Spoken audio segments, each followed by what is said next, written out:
안녕하십니까. 자유여행하는 오늘 하루입니다. 전편에서 보신 것처럼 저는 중국 윈난성 쿤밍에서 호크오베이로 기차 이동, 육로로 베트남 라오까이에 입국하였습니다. 1박을 한 후 셔틀버스를 타고 사파에 갑니다. 사파에서의 볼거리는 판시판 정상과 갓간 마을 투어, 그리고 시내 관광입니다. 넉넉히 2-3일이면 충분합니다. 이번에는 안개가 심해서 모아나 사파 리조트에만 다녀왔고, 판시판과 갓간 마을은 영상 뒷부분에 참고 영상으로 보여드리겠습니다. 간접적으로나마 꼭 시청하시기 바랍니다. 홍강 다리 입구에서 셔틀버스를 탔습니다. 지금부터 1시간 정도 걸릴 예정이에요. 운행을 하면서 사람들을 계속 태울 것 같습니다.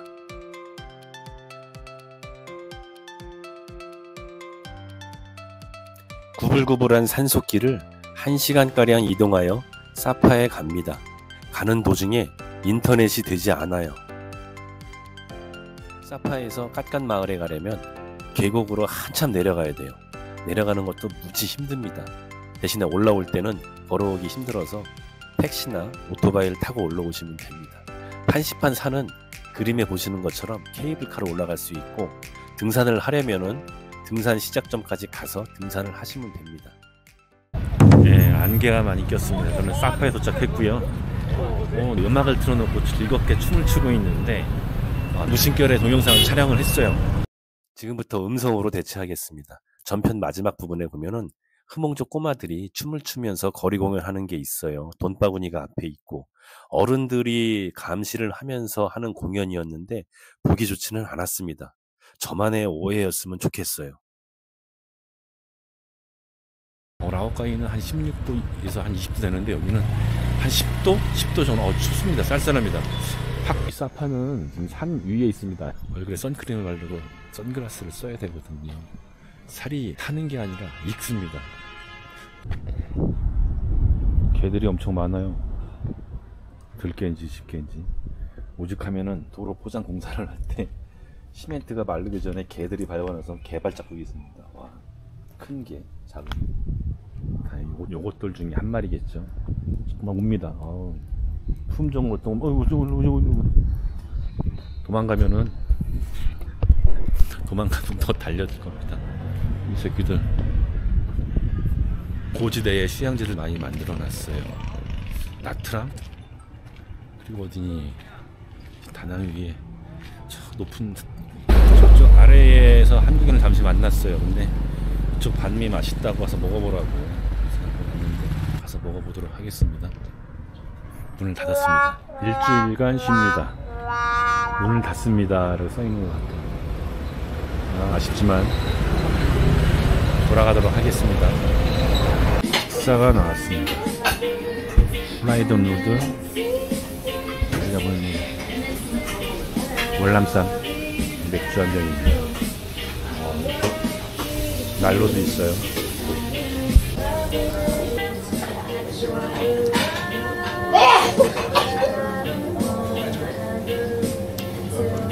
재채기를 한번 입을 가리고 해야 되는데 그냥 옆 사람들도 재채기를 하고 있고. 요즘 베트남에서 풍력이 유행이라서 식사 2개 합쳐서 숙성한다고. 뷔페이브 3명이서 왔는데 음식이 나오는 순서와 시간이 좀 달라요. 먼저 나온 사람이 혼자 먹을 때는 2사람이 시켜보고 있다가 첫 번째 먹은 사람이 다 먹었어요. 2번째, 3번째 손님이 식사가 나왔는데 이제 반대로 쳐다보고 있어요. 머치페이 하시겠지? 밥을 먹고 나왔습니다. 이 카메라를 들고 들어가니까 옆에 화로 옆쪽에 자리를 주는 거예요. 그래서 서비스도 잘해줍니다. 근데 한국 입맛에 잘 맞고 한국 사람들 많이 가는 곳입니다.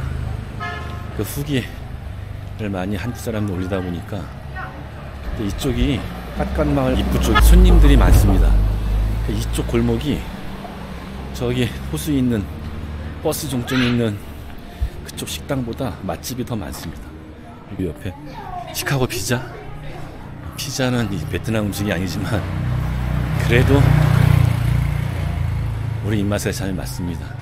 깔던 마을이 한참 저 아래쪽으로 내려간 골짜기 밑에 있어요. 사실은 오토바이나 택시를 타고 내려가도 되지만 내려갈 땐 걸어갔다가 올라올 때는 대부분 오토바이나 택시를 타고 올라옵니다. 거의 등산 수준입니다. 올라오기 힘들어요. 그 깎간마을이 계곡에 있어서 수차도 있고 민속마을이다 보니까 기념품 많이 팔고 입장료를 별도로 받습니다. 계곡이니까 반대편에 무대를 만들어서 공연도 합니다. 무슨 말인지 이해는 안 되지만 시각적으로, 청각적으로 이 후농족독의 생활상을 조금 엿볼 수 있는 장소이기도 합니다. 이게 망태 보이시죠? 후농족들이 쓰는 망태인데 여자분들이 저걸 두고 일을 많이 하더라고요. 거기 내려가면은 물가도 비싸요. 밥 먹고 지금 비탈길 올라오니까 숨이 많이 찹니다. 자, 이 골목은 사파 중심부에서 외곽으로 나가는 큰 길입니다. 깎간마을하고 좀 더 반대쪽으로 가는 길이긴 한데 모아나 사파라는 곳을 가고 있습니다. 베트남은 오토바이 많은 거 아시죠? 외국인들도 숙박하는 호텔에서 값싸게 오토바이를 빌려서 많이 탔어요. 25년서부터 관련 법규가 바뀌어서 오토바이 운행을 하다가 경찰한테 검문을 당하면 그 자리에서 벌금을 물어요. 그 옛날 생각하고 오토바이를 타면 큰일 납니다. 전자담배는 베트남으로 휴대해서 입국을 하게 되면 안 됩니다. 금지입니다. 수하는 게 아니라 벌금을 묻니다. 벌금도 큰 금액, 감췄다가 걸려가지고 죄송합니다 될 게 아니라 입국할 때 걸리면 벌금입니다. 버스 정류장 근처에 큰 호수가 있습니다. 그러니까 이 사파는 산 위에 큰 도시가, 빌딩이 높은 그런 도시가 아니라 작은 도시가 있는데 거기 가운데 호수가 있죠. 거기 둘레로 숙소가 있고 식당이 있고 카페가 있고 거기에서 침대 버스를 타고 직접 사파 그 버스 정류장까지 오게 돼 있습니다. 침대 버스도 종류가 많이 있습니다. 편안한 침대 버스가 있고 좀 딱딱한 침대도 있고 인터넷으로 교통편을 많이 예약을 합니다. 여기서 베트남 어플리케이션이 있어요. 그래서 버스, 기차, 비행기 다 예약할 수 있는 데가 있습니다. 인터넷이 안 되는 지역이 있습니다. 설비가 다 안 된 것 같습니다. 그래서 저도 구매를 해서 어제 유심칩을 갈아낄 때 포장 위에 파는 인터넷이 안 됩니다 써 있더라고요. 4일짜리 사왔는데 라오카이에서는 됐습니다. 라오카이에서 사파 오는 그 버스 타고 1시간 정도 시간 동안 인터넷이 잘 안 됐어요. 근데 사파에 내려서 다시 확인해 보니까 되긴 됩니다. 3G로. 예, 모아나 사파에는 입장료가 있습니다. 9만동 커피 한 잔 9만동을 내고 입장해야. 이곳은 모아나 사파 리조트입니다. 이곳의 조각물은 독창적인 예술 작품이라기보다는 발리, 모아이 석상 등 해외 유명 랜드마크를 모티브로 해서 만든 사진 찍기용 설치물입니다. 현지 전통 조각이 아니라 관광객을 위한 카피 스타일의 조형물이 많습니다. 안개가 없으면 저기 아래 깎간마을 계곡을 내려다 볼 수 있는 곳입니다. 판시판에 올라가는 케이블카도 자세히 볼 수 있습니다.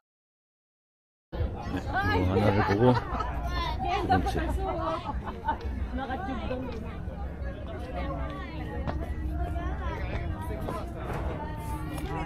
날씨가 좋을 때 보면은 깎간마을까지 보입니다.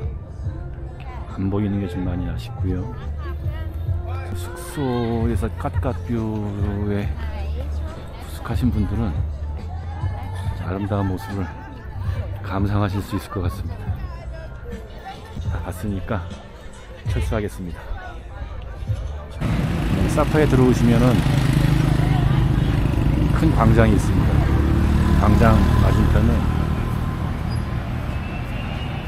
선플라자 사파 스테이션이 있습니다. 여기서 합계 열차 같은 2량짜리 열차를 타고 한 5분간 갑니다. 5분 여기서 하차를 해서 다시 케이블카로 환승을 해서 올라갑니다. 케이블카 시간은 거의 한 40분? 30분 정도 걸린 것 같아요. 여기까지 올라가면은 1시 반 3000m까지 케이블카로 올라가실 수가 있습니다. 다시 베트남 라오카이에서 중국으로 가고 있습니다. 중국을 심사를 한 1분도 안 되고 바로 그냥 통과를 시킵니다. 중화인민공화국 허커 국경소입니다. 중국에 입국을 한 후에 택시를 타고 허커베이 기차역으로 갑니다. 1시 20분 기차를 예약이 되어 있고 한 5시간에 거쳐서 쿤밍역에 도착합니다. 쿤밍역에서 1박을 한 후에 아침에 다시 기차를 타고 중국 샹그릴라에 한 5시간 정도 기차로 이동을 합니다. 네, 중국 입국을 했습니다. 입국 심사를 하는데 여권에 중국 그 출입국 기록이 많이 그러더니 한 10분을 잡아놓고 얘기를 하는데 왜 왔냐? 투어란 말 인식을 못하고 관광, 투어리즘이라는 그 말을 쓰고서 얘기했더니 영어 할 줄 아는 사람을 불러다가 시키는 겁니다. 왜 왔냐? 투어리즘. 어디 가냐? 쿤밍, 리장, 따리, 샹그릴라. 혼자 왔냐? 왜 혼자 왔냐? 왜 혼자 왔냐를 왜 물어보세요? 그래서 얘기했죠. 근데 별게 아닌데 이거 올 때마다 좀 기분이 나쁩니다. 하여튼간 입국을 했고요. 여기서 허커베이역까지는 택시 타고서 한 5분 10분이면 갑니다. 근데 지금 베트남하고 여기하고 시차가 있어요. 1시간 시차가 있기 때문에 중국이 1시간이 빠릅니다. 중국의 그 기차 시간이 만약에 1시다. 그럼 베트남에서 잘 감안해서 들어오셔야 됩니다. 잘못하면 1시간 늦게 와가지고 기차를 못 탈 수도 있습니다. 자, 유심을 좀 교체를 해야 되는데 아직까지는 베트남 유심이 되긴 합니다. 근데 신호가 약해요. 지금 내일 가는 샹그릴라는 좀 춥습니다. 산속에 있고 지대가 좀 높아서 리장도 2400m 고지대에 있는 데이기 때문에 좀 싸늘하죠. 제가 여행을 여러 군데를 하다 보니까 옷의 종류가 많을 수밖에 없습니다. 오리털 파카가 지금 가방에 있고요. 얇은 오리털 파카가 여기 있고요. 바람막이 옷이 하나 있고요. 바지도 두꺼운 바지, 얇은 바지, 반바지. 잘 안 입는 옷은 버리고 가야 될 것 같아요. 지금 들리셨습니까? 천둥 소리? 중국을 입경을 해서 바로 앞에 있는 허커베이 시내입니다. 시내라기보다도 약간 허커베이 외곽이죠. 여기서는 바로 기차역에 가는 버스가 없습니다. 대부분 저 노란 색깔 택시를 타고 들어가는데 메타로 가도 한 16원. 이 사람들이 20원을 부르는 경우가 좀 많이 좀 있습니다. 비가 내리다가 다시 해가 났습니다. 여기는 허커베이 역입니다. 도시에 있는 역보다 작은데 여기 1시 23분에 쿤밍 남역으로 가는 기차를 대기하고 있습니다. 가기 전에 제가 이후 일정에 있는 기차표를 미리 예매하려고 합니다. 트립닷컴에서 기차표를 예매하면 수수료가 많아요. 대행 수수료, 그리고 취소 수수료, 빠른 발권 수수료. 시간이 많이 남을 때 예상되는 노선의 기차표를 미리 아무 역에서 끊어놓는 게 좀 더 편합니다. 수수료가 없으니까요. 샹그릴라에서 리장역 가는 기차 63원입니다. 수수료가 없이 저렴하게 구매를 했습니다. 중국에서는 항상 여권이 있어야 돼요. 여권이 없으면 표를 구매할 수 없습니다. 허커베이 역에서 쿤밍으로 갑니다. 바로 있는 기차가 쿤밍 남역으로 가는 기차가 있어요. 그걸 타고 갑니다. 쓰레기를 계속 수거를 합니다. 화장실도 이렇게 깨끗하고 세면대도 깨끗하고.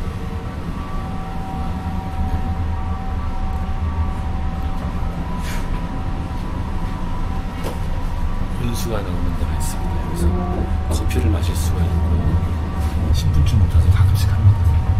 물론 신장 지역보다는 덜하긴 하지만 승객들의 안전을 위해서 선반에 떨어지지 않게 많이 체크를 하고 있더라고요. 단선이랑 저는 쿤밍남역에 내려서 1호선을 타고 쿤밍역으로 이동할 겁니다. 기차하고 전철역하고 연결이 돼 있어요. 린지지, 민수. 또 진검사를 또 해야 됩니다. 하고서 오늘 일정입니다. 쿤밍에서 샹그릴라. 저는 지금 쿤밍역에서 샹그릴라를 가고 있습니다. 약 한 5시간 반 정도 걸리거든요. 쿤밍의 날씨는 우리나라의 거의 봄 날씨, 한 4월 말 날씨 정도 되고요. 샹그릴라는 기대도 높고 북쪽에 있어서 최고 온도가 한 5도, 6도, 밤에는 영하 한 2도까지 내려갑니다. 저 위에 있는 산이 창산입니다. 그 앞에 호수가 있는데 제가 며칠 후에 여기 지나갈 때 그 호수에서 오토바이 라이딩을 한번 할 생각입니다. 리장 해발이 1,500이 정도 됩니다.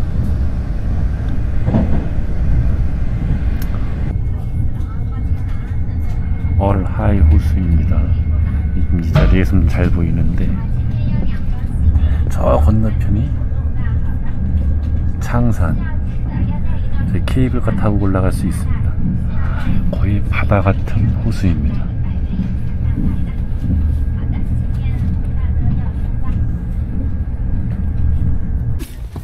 리장에서 샹그릴라 가는 기차입니다.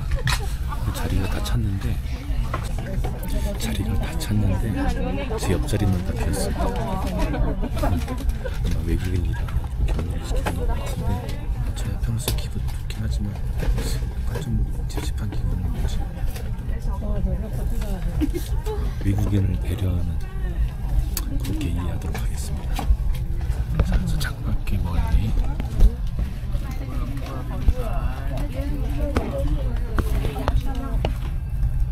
오르는 전선이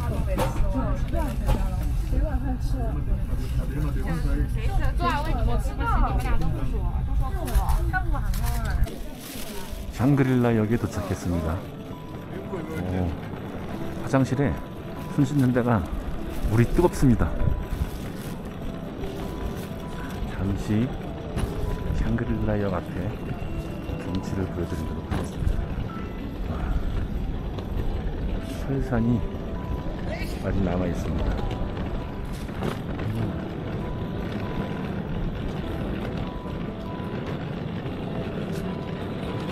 햇빛은 따뜻하고 공기는 차갑습니다.